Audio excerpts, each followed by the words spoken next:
Bobby Valentino. Bismillahirrahmanirrahim. Assalamualaikum warahmatullahi wabarakatuh. Perkenalkan, nama saya Putri Nirmala, mahasiswa Institut Agama Islam Negeri Parepare, Fakultas Ekonomi dan Bisnis Islam, Program Studi Akuntansi Lembaga Keuangan Syariah. Pada video kali ini, saya akan menjelaskan beberapa materi dalam mata kuliah Ekonomi Makro Islam, yang mana video ini akan menjadi tugas akhir dalam semester 3. Langsung saja, materi-materi yang akan saya bawakan: yang pertama, kebijakan fiskal konvensional; yang kedua, kebijakan moneter Islam; yang ketiga, mazhab mainstream; yang keempat, model analisis ISLM dalam perspektif Islam; dan yang terakhir, pembangunan ekonomi dalam perspektif Islam. Langsung saja ke materi yang pertama, yaitu kebijakan fiskal konvensional. Apa itu kebijakan fiskal konvensional? Kebijakan fiskal adalah kebijakan yang diambil pemerintah demi menjaga pemasukan dan pengeluaran negara tetap stabil sehingga perekonomian negara bisa bertumbuh baik. Nah, menurut OJK, pengertian kebijakan fiskal adalah kebijakan tentang perpajakan, penerimaan, utang piutang, dan belanja pemerintah dengan tujuan ekonomi tertentu. Nah, apa saja tujuan dari kebijakan fiskal? Yang pertama, menjaga dan mengembangkan perekonomian negara. Penerapan kebijakan fiskal diharapkan mampu mempengaruhi seluruh sektor ekonomi negara dan memperbaiki masalah di dalamnya, mulai dari sektor korporat, perbankan, hingga usaha mikro. Yang kedua, meningkatkan kualitas SDM atau sumber daya manusia. Apabila kualitas SDM meningkat, harapannya SDM tersebut punya kapabilitas bersaing di dunia kerja nasional dan internasional, sehingga bisa meningkatkan kesejahteraan hidupnya. Yang ketiga, menjaga stabilitas harga barang. Salah satu tujuan kebijakan fiskal di Indonesia adalah demi menjaga harga barang tetap terjangkau bagi masyarakat dan terhindar dari fluktuasi karena pihak tidak bertanggung jawab. Yang terakhir, mendorong investasi. Nah, dari investasi ini negara bisa memperoleh lebih banyak pendapatan dari pajak usaha. Materi selanjutnya, instrumen kebijakan fiskal. Komponen penyusun yang digunakan dalam sebagai instrumen kebijakan fiskal antara lain: yang pertama, pendapatan negara atau pajak. Penerimaan negara berupa pajak merupakan komponen penyusun kebijakan fiskal. Pajak menjadi sumber dana pembangunan yang akan disalurkan kembali pada rakyat. Oleh karena itu, pajak bersifat memaksa dan tercantum dalam undang-undang. Yang kedua, pengeluaran negara atau anggaran. Komponen anggaran negara tercantum dalam anggaran pendapatan dan belanja negara atau APBN yang akan disusun setiap tahunnya. Dalam APBN, negara mengatur jumlah dana untuk pembangunan infrastruktur, pembangunan fasilitas umum, hingga biaya operasional lainnya. Selanjutnya yaitu contoh kebijakan fiskal di Indonesia. Beberapa contoh kebijakan fiskal di Indonesia diantaranya: yang pertama, tax amnesty. Contoh kebijakan fiskal di Indonesia yang pertama yaitu tax amnesty, yang mana tax amnesty ini merupakan pembebasan pajak berupa pengurangan atau peniadaan dalam kurun waktu tertentu bagi masyarakat yang mau melaporkan seluruh kekayaannya. Contoh yang kedua yaitu subsidi BBM dan gas.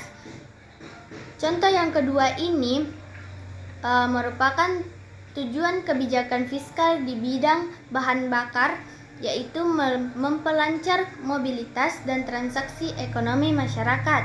Dan contoh yang terakhir yaitu penerapan harga eceran tertinggi atau HET. Contoh yang terakhir ini merupakan penetapan harga jual maksimum untuk barang tertentu yang disebut dengan kebijakan HET. Barang dengan HET umumnya adalah obat-obatan dan sembako. Baik, materi selanjutnya yaitu kebijakan moneter Islam. Apa itu kebijakan moneter? Kebijakan moneter merupakan upaya dalam mengatur atau mengendalikan situasi perekonomian di suatu negara. Upaya yang ditujukan yaitu dengan mencapai pertumbuhan ekonomi yang lebih tinggi, yaitu dengan cara menstabilkan harga dan menghindari inflasi. Fokus kebijakan moneter Islam lebih tertuju pada pemeliharaan berputarnya sumber daya ekonomi, di mana ini menjadi inti ekonomi Islam pada semua bentuk kebijakan dan ketentuan yang diperkenankan oleh syariah. Apa saja tujuan dari kebijakan moneter Islam? Yang pertama, kesejahteraan ekonomi dengan kesempatan kerja penuh. Tujuan ini erat kaitannya dengan maqasid syariah. Kesejahteraan ekonomi mengambil bentuk terpenuhinya semua kebutuhan pokok manusia, hapusnya semua sumber utama kesulitan, dan peningkatan kualitas hidup secara moral dan material. Juga terciptanya suatu lingkungan ekonomi di mana khalifah Allah mampu memanfaatkan waktu, kemampuan fisik, dan mentalnya bagi penggayaan diri, keluarga, dan masyarakatnya. Tujuan yang kedua yaitu keadilan sosial ekonomi dan distribusi pendapatan dan kekayaan. Keadilan ini merefleksikan bahwa imbalan materi haruslah diberikan secara wajar atas kerja keras, kreativitas, dan kontribusinya yang diberikan kepada output. Kekayaan memang adalah hasil jerih payah individu, akan tetapi di dalam kekayaan tersebut ada hak orang lain. Kekayaan dengan demikian harus didistribusikan kepada mereka yang memiliki hak. Terkait dengan tujuan ini, pengaturan bank sentral harus bersifat realis dan mengurangi konsentrasi kekayaan dan kekuasaan di tangan segelintir orang. Tujuan yang terakhir yaitu stabilitas nilai uang.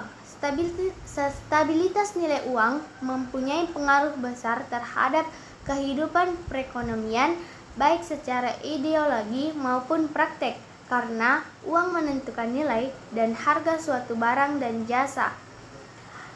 Selanjutnya, prinsip dasar kebijakan moneter Islam. Yang pertama, kekuasaan tertinggi adalah milik Allah dan Allah lah pemilik yang absolut. Yang kedua, manusia merupakan pemimpin atau khalifah di bumi, tetapi bukan pemilik yang sebenarnya. Yang ketiga, semua yang dimiliki dan didapatkan oleh manusia adalah seizin Allah, dan oleh karena itu saudara-saudaranya yang kurang beruntung memiliki hak atas sebagian kekayaan yang dimiliki saudara-saudaranya yang lebih beruntung. Yang keempat, kekayaan tidak boleh ditumpuk terus atau ditimbun. Yang kelima, kekayaan harus diputar. Yang keenam, menghilangkan jurang perbedaan antara individu dalam perekonomian, dapat menghapus konflik antar golongan. Dan yang terakhir, menetapkan kewajiban yang sifatnya wajib dan sukarela bagi semua individu, termasuk bagi anggota masyarakat yang miskin. Materi selanjutnya yaitu mazhab mainstream. Apa itu mazhab mainstream? Mazhab mainstream adalah suatu mazhab yang memiliki pandangan bahwa perbedaan utama antara ilmu ekonomi konvensional dengan ilmu ekonomi Islam terletak pada cara untuk mencapai tujuan ilmu ekonomi tersebut, di mana mazhab mainstream menyetujui pandangan ilmu ekonomi konvensional yang menyatakan bahwa ekonomi muncul karena adanya keterbatasan sumber daya ekonomi untuk memenuhi kebutuhan manusia yang tidak terbatas. Selanjutnya, tokoh-tokoh dalam mazhab mainstream diantaranya yang pertama Muhammad Abdul Manan. Manan mendefinisikan ekonomi Islam sebagai sebuah ilmu sosial yang mempelajari masalah-masalah ekonomi bagi suatu masyarakat yang diilhami oleh nilai-nilai Islam. Ekonomi Islam itu berhubungan dengan produksi, distribusi, dan konsumsi barang serta jasa di dalam kerangka suatu masyarakat Islam yang di dalamnya jalan hidup Islam ditegakkan sepenuhnya. Tokoh yang kedua yaitu Monzer Kaf. Pertama dan terutama sekali, Kaf memandang ekonomi sebagai bagian dari agama. Oleh karena itu, perdefinisian berhubungan dengan kepercayaan dan perilaku manusia. Maka perilaku ekonomi haruslah merupakan salah satu aspek agama. Tokoh yang terakhir yaitu Umar Chapra. Menurut Umar Chapra, ilmu ekonomi konvensional yang selama ini mendominasi pemikiran ilmu ekonomi modern telah menjadi sebuah disiplin ilmu yang sangat maju dan bahkan terdepan. Selanjutnya, hal-hal yang menyebabkan mazhab mainstream lebih diterima. Apa saja itu? Yang pertama, mazhab mainstream relatif lebih moderat dibandingkan dengan mazhab-mazhab yang lainnya, sehingga mudah diterima masyarakat. Yang kedua, ide-ide mereka banyak ditampilkan dengan menggunakan ide-ide ekonomi konvensional, misalnya menggunakan economic modeling dan quantitative methods, sehingga mudah dipahami oleh masyarakat luas. Selanjutnya, kebanyakan tokoh mainstream merupakan seorang tokoh menjabat sebagai staf peneliti dan memiliki jaringan erat dengan lembaga regional dan internasional. Selanjutnya, pandangan kritis aspek normatif. Mazhab mainstream memfokuskan kepada bagaimana cara mengelola sumber daya yang terbatas dan keinginan manusia yang tidak terbatas. Selanjutnya, kapitalisme memecahkan permasalahan ekonomi dengan market mechanism. Selanjutnya, sosialisme menggunakan centralized planning. Yang terakhir, ekonomi Islam menggunakan cara yang ditentukan dalam Al-Quran dan Al-Hadis, serta praktik-praktik ekonomi Islam pada masa kejayaan Islam. Bentuk materi selanjutnya yaitu analisis ISLM dalam perspektif Islam. Yang pertama, pengertian dari ISLM. ISLM terdiri dari IS dan LM.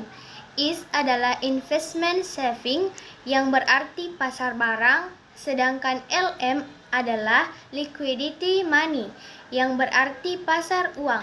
Model ISLM menjelaskan interaksi antara dua pasar yaitu pasar barang dan pasar uang. Nah, apa sih pasar barang dan pasar uang itu? Pasar barang adalah pasar di mana semua barang dan jasa yang diproduksi oleh suatu negara dan dalam jangka waktu tertentu. Sebagai pasar, maka terdapat penawaran dan permintaan, begitu pula pada pasar barang. Permintaan dalam pasar barang merupakan agregasi dari semua permintaan akan barang dan jasa di dalam negeri, sementara yang menjadi penawarannya adalah semua barang dan jasa yang diproduksi dalam negeri. Adapun pengertian dari pasar uang yaitu sebuah mekanisme pasar yang memungkinkan bagi seseorang untuk dapat melakukan transaksi melalui bank maupun lembaga sekuritas keuangan bukan bank.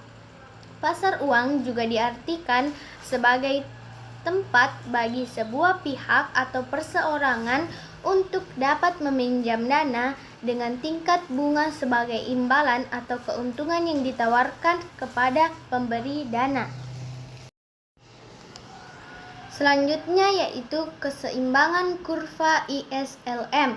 Kurva IS merupakan kurva yang menghubungkan antara I dan Y pada saat pasar barang dalam kondisi equilibrium. Sedangkan kurva LM merupakan kurva yang menghubungkan antara Y dan I pada saat pasar uang dalam kondisi equilibrium. Jika kurva IS dan kurva LM bertemu pada satu titik, maka titik titik tersebut menggambarkan sekaligus keseimbangan yang terjadi di pasar barang maupun pasar uang. Keseimbangan pasar barang dan pasar uang merupakan keseimbangan dalam perekonomian. Selanjutnya, dampak kebijakan pada keseimbangan ISLM.